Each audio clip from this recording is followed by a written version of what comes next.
ঘৰটো গোৱালপাৰা কোন ঠাইত কোন ঠাইটো গোৱালপাৰা সুন্দৰীয়া পথাৰ আচ্ছা আচ্ছা নামটো মোৰ নাম পাপ্পু সৰকাৰ আচ্ছা আচ্ছা কেই বছৰ হ'ল এইটো চলোৱা ৰেল চলোৱা থাকিনি বহুত বছৰ চলি আছে আচ্ছা আচ্ছা থেংক ইউ ভাল লাগিল দেই ইমান আমাৰ কি কয়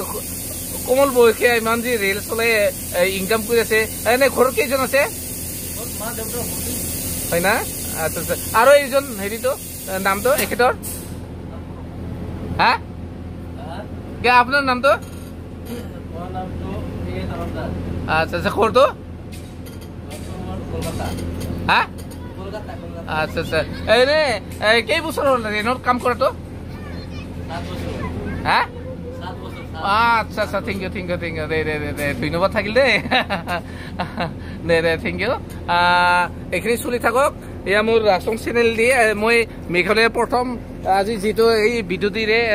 লাইনটো যিটো মেৰামতি কৰিছে মই চেনেল প্ৰচাৰ কৰাৰ কাৰণে আহিছোঁ আৰু দুজন যিটো পাইছোঁ আমাৰ অসমীয়া মানুহে থেংক ইউ ভেৰি মাছ